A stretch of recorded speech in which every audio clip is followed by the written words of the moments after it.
On the second day of a rafting trip, Friday, July 8, 2005, I was kayaking on the Rogue River in an inflatable kayak. This shallow kayak allows the passenger to sit almost on top of it, against an inflated pillow rather than inside it. I was seated between the third and fourth six-passenger rafts of our journey. I had successfully kayaked through some rapids and was growing tired of it. In this section of the river, there was a lot of calm water between the rapids. I chose to stay in the raft for the next set of rapids before exiting the kayak and returning to the conventional raft. I couldn't approach the glacial rocks on the right side in the manner I planned as we reached John's Riffle, level 2 rapid, because the strong river was pulling me left. My kayak flipped and my body smacked into a massive glacier boulder, pinning me with my back against the rock and my face level with the surface rapids. The strong currents were drawing me further into the sea while I fought with all my strength to get back up and take a breath of air. My kayak followed me into the rock, whacked me in the head, and then disappeared down the river. Fortunately, I was wearing a helmet and my life vest was properly adjusted before I began kayaking. The current was really strong, and swirling white water engulfed me from head to toe. I was crushed against the rock and couldn't see much through the rapids, but I was certain I knew which way was up to the sky. I could feel how powerful the current was as I struggled to reach the surface, and I was losing hope that my strength would be any match for the water, but I persisted. The powerful water swept me under the first rock and around to my right side.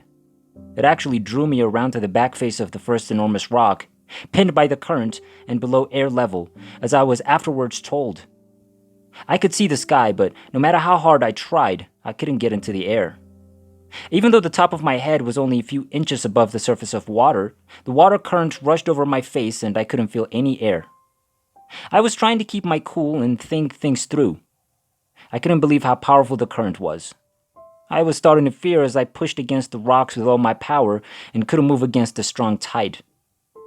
I felt myself being slowly dragged down. Despite my best efforts, I was taken beneath the water once more, this time through a tunnel under a second enormous rock. As I was being dragged beneath the rocks, I could hear bubbles and water noises. I was quite terrified. On our walk, I had observed many caves leading beneath the rocks, but I had no idea where the river was carrying me. I was terrified of being drawn into a cave beneath the rocks, where I would get trapped and suffocate. But my strength was no match for the river's, and I had no choice but to go where the water was taking me. I awoke at the surface, between the second and the third glacial rocks. My left leg was trapped between the rocks, and I couldn't move my entire body. My right foot could feel the small point of a rock beneath me, and my right elbow could move somewhat, so I was pushing with my right foot and right elbow to get to the air. My foot kept slipping off as I pushed because I was pushing on the point of a rock. At this time, I was exerting all of my remaining power by extending my body as far as I could and tilting my head back as far as it would go. Despite swallowing a lot of water, I was able to take extremely little breaths of air in between surges of water. My back was to the main river, but I noticed one of our rafts sliding through the massive rocks out of the corner of my right eye. Someone in front of the raft pointed at me, and then the raft vanished down the river. I remember being happy that I'd been discovered, but I wasn't sure if I'd be able to survive until they returned. I opened my mouth to yell for assistance. When water suddenly gushed into my mouth, I was able to cry, "Help me!" and was surprised at how scared my voice sounded. It was almost as though the voice was coming from somewhere else. My shouts for aid became to gurgles as water filled my throat, and I realized immediately that I had made a grave error. I was starting to see stars, and my vision was getting darker. I was pleading with God to help me with all my strength. To the front right of my face, an image of Cameron and Jared flashed like a slideshow, except there was only one sepia-colored slide that flashed continuously. I knew it was a photo of my boys, but it was of them when they were older, perhaps in their 20s. I pleaded with the Lord to save me. I knew I was crying, but the water washed them away and I couldn't feel them. I was in a panic as I pleaded with God to save me. I desperately wanted to live and was convinced that I was about to die. All I could do was hope that He had plans to save me. I didn't want to lose my children, and the prospect filled me with tremendous anguish beyond anything I'd ever felt. Lord, please don't let me lose my kids, I prayed. The anguish was overwhelming once more. I knew I was dying, emotionally thinking about my boys. After repeating that prayer several times, I had a sudden epiphany and said, "Lord, please don't let my kids lose me." That was an incredible turning point in my life, and I believe it was the first time I realized, probably for the first time, that I had self-worth. Everything was black, and I felt my body relax instinctively. As my body relaxed, I fought to stay conscious, but I was losing the battle as I was dragged deeper and deeper into the sea. All hope of holding my breath or getting a fresh breath of air was quickly fading. I felt my body being dragged beneath the sea, and everything went pitch black and silent. There was no sound. I could feel my body being forced through a tunnel, feet first and face down, as I banged between rocks, but there was no pain. Something felt to be pulling me, yet there was nothing tangible about it. It was more like knowing something was going on, but I wasn't terrified as much as I was aware. I remember being struck by how quiet and black everything was. I can't put into words how peaceful everything was. Now I see why other people who've had comparable experiences have remarked, "I didn't want to come back." It wasn't like anything I'd ever felt, and I don't think I'll ever feel at peace like that again until I die and leave this planet. I suppose I lost consciousness around that time since I don't recall going through the tunnel and rejoining the current. My body had evidently passed fully beneath the rocks and popped up on the river's surface some 30 yards downstream from my initial accident.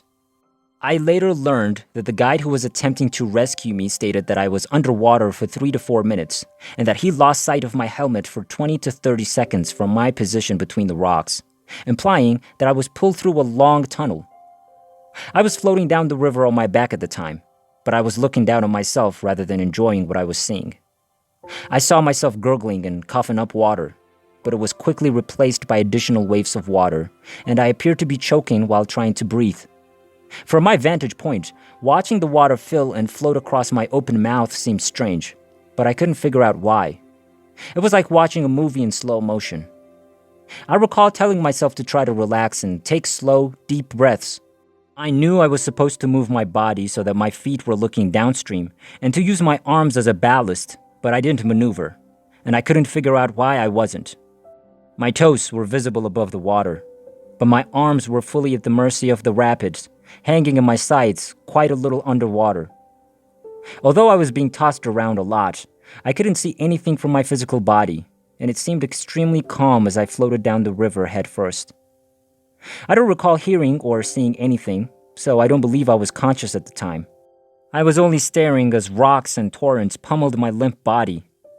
I was frightened about the girl not understanding it was me as I watched the water fill my mouth over and over.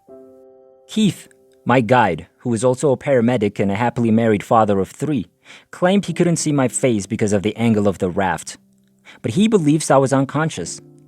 He said he stretched his oar out over my face for me to hold, but my legs and arms were lifeless in the water like a rag doll, and I don't recall seeing his oar. He was about to throw the tow line to me, but he didn't think I'd be able to grab or hang on to it.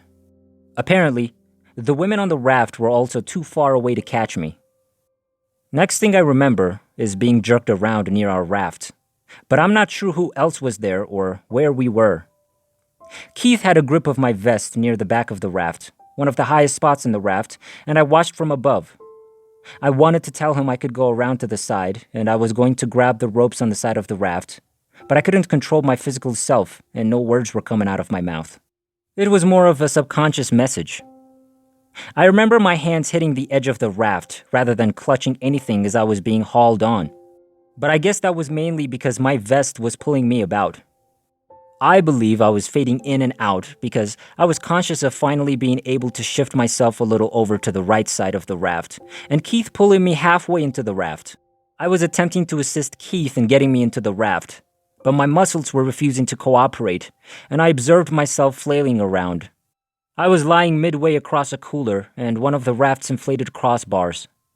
My body was vomiting water, and I recall feeling humiliated and relieved that no food was coming out. Someone with an East Coast accent yelled repeatedly, "Take off her helmet! It might be cutting off her air!" But it wasn't. and I assumed she was being a little unpleasant and panicked for nothing, because I was absolutely peaceful and didn't feel I was even in my body at the moment. From the right side of the front of the raft, I was elevated above the activity. I was aware of what was going on, but I wasn't physically experiencing it. It's tough to describe. Keith was talking to me quietly the entire time, asking me to try to breathe. He informed me that I was doing fantastic and went over everything he was doing. I'm going to unbuckle your vest now. I'm going to take off your helmet right now. I was still at ease, unaware of either physically feeling myself being pulled around or emotionally experiencing what I imagined I should physically feel. I'm not sure. I was perplexed since I was seeing my own rescue from above. Keith's calm and professional demeanor was extremely beneficial to me because I couldn't move but knew he was taking care of me. I remember lying there, trying to regain some energy and thinking to myself after my helmet was removed, "Gee, my hair doesn't look that bad," which I later thought was a funny critique. I was suddenly back in my body, as if on order or someone had flipped a light switch. I sat up and attempted to smile and act normal in order to calm everyone down, but I was gasping for air. I'd gotten into my body so quickly. I was nearly sorry I wasn't watching any longer. I hadn't worried about myself on the raft, but it wasn't until much later that I realized how important what I was observing was. The women on my own raft, as well as another of our surrounding rafts, gave me wide-eyed stares. I recall being concerned for individuals around me who appeared to be terrified, and I'm quite sure I kept assuring them that I was all right. Keith was looking to see if I had broken my leg or anything else when I awoke. When I looked down, I noticed deep red indents on my left shin and big bruises where my leg had been pinned against the rocks. My prescription sunglasses were smashed, which irritated me, and my sandal was halfway off my right foot. My arms and legs were scraped and bruised, but I realized I was extremely fortunate. I was nauseated, but the notion of barfing over the edge of the raft was too humiliating. I didn't break any bones, and I'm grateful I was wearing a helmet and PFD because things could have turned out much worse. I'm still sore and getting fresh black and blue markings, but I grin when I see them because I know how lucky I am to be here. After my incident, our raft was rather quiet. Gail, my good friend and next-door neighbor, was in another raft and we exchanged glances. She appeared distressed. All of the rafts came to a halt a short distance later at a magnificent plot of land with a historic barn building filled with vintage farm equipment and glass things. A couple of the raft guides went with me as we exited the rafts and strolled through the green field to the buildings, asking how I was doing and making sure I was okay. I tried my hardest not to cry, but it didn't take much to push me over the line. Great large tears flowed from deep within me, and I did that gasping thing that happens when someone cries really hard. I just said it was very scary, but that I'd be all right. "Are you sure? Because we can get you out of here," they continued asking. "You're not required to finish the journey." I explained that I didn't want to cause any disruptions or ruin anyone's vacation. They assured me that those were the last of my concerns, but I claimed that I was well. Later, I noticed all of the guides standing together, having a serious chat, which I believed was about my mishap. I was in a trance as I walked through the buildings and kept to myself more than usual. I roamed about for a while before coming to a short white fence and berry bushes overlooking the river. I was mentally and physically weary, and I was sobbing uncontrollably. I was an emotional wreck, but I wanted to stay on a trip. I was able to take a shower at the next stop where we would spend the night, and I don't think I'd ever felt so relaxed after a shower. The finest shower I've ever taken was in the frigid tin-floored shower with a tattered plastic curtain and a cool breeze blowing through. It's strange now, but I was just relieved to be myself, standing in warm water where I could cry without anyone hearing me.